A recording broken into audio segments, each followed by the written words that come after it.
নমস্কার বন্ধুরা, রান্নাবাটিতে আপনাদের সবাইকে স্বাগত জানাই। আজকে নিয়ে এসেছি আরেকটা নতুন রেসিপি, নিরামিষ মশলা ভেন্ডি বা ঢ্যাঁড়স। আপনারা এক একজন এক এক রকম বলেন। আমি কিভাবে খুব সহজ সাধারণভাবে কিন্তু স্বাদটা খুব ভালো হয় বানালাম, ভিডিওটা দেখুন। আশা করছি আপনাদের খুবই ভালো লাগবে। ভিডিওটা ভালো লাগলে অবশ্যই লাইক শেয়ার করে দেবেন আর আমার চ্যানেলটা সাবস্ক্রাইব করে দেবেন।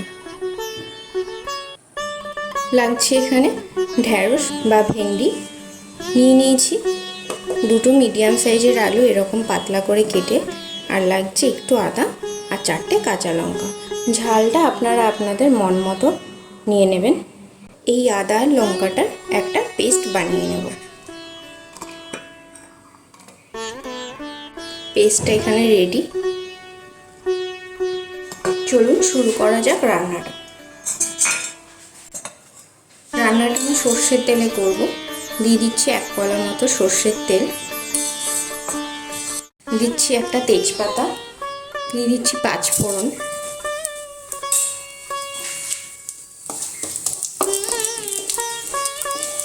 ফোড়নটা একটু ভাজা ভাজা হয়ে এলে দিয়ে দেবো আলুগুলো।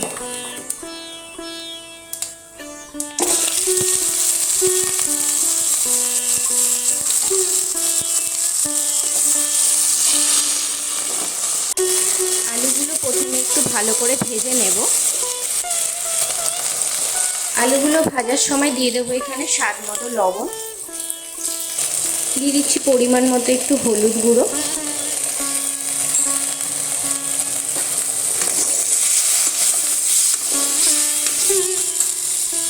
এই সময় দিয়ে দেবো একটু 1/2 চামচ মতো জিরের গুঁড়ো।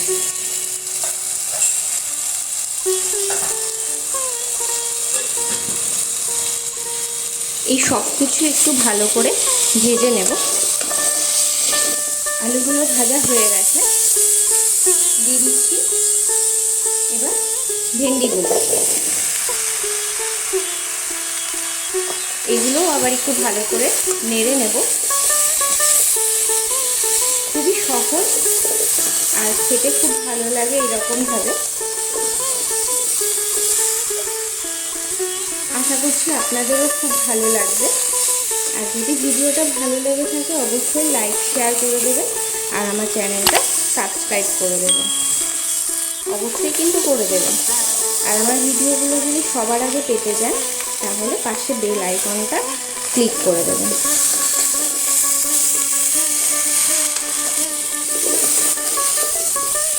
ভেন্ডিগুলো একটু নেড়ে চেড়ে নিয়েছি।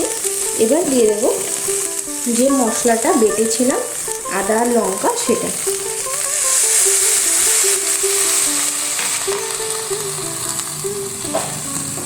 সেটা দিয়েও আবার একটু ভালো করে নেড়ে নেব।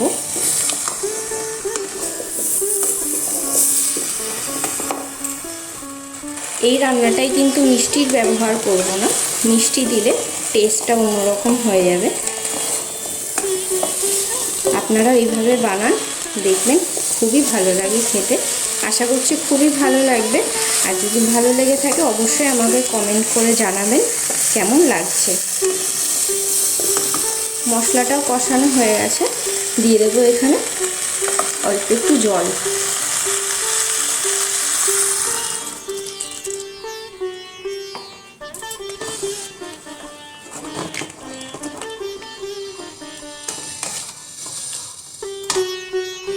এই রান্নাটায় বেশি জল লাগে না, জাস্ট এই রকমই দিলাম। এবার জলটা পুরো শুকিয়ে নেব।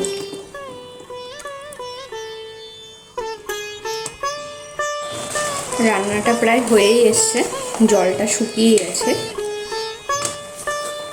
আলুগুলো সেদ্ধ হয়ে গেছে। ব্যাস তৈরি হয়ে গেল নিরামিষ মশলা ভেন্ডি।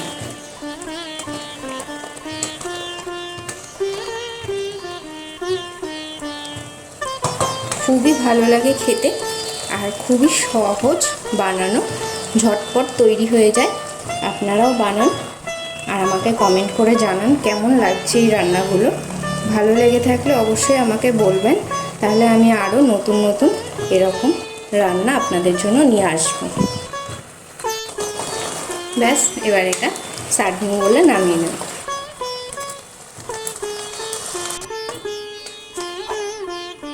এটা এরকম একটা সার্ভিং বলে নামাচ্ছি।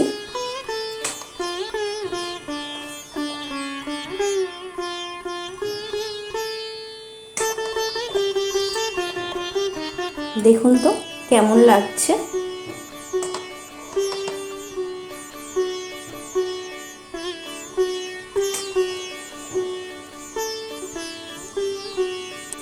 ভিডিওটা ভালো লেগে থাকলে অবশ্যই লাইক শেয়ার করে দেবেন আর আমার চ্যানেলটা সাবস্ক্রাইব করে দেবেন।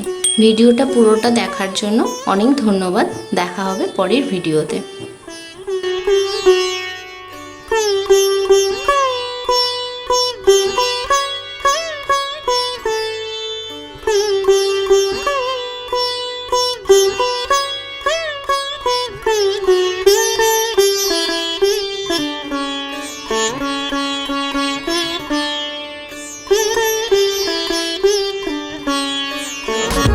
I got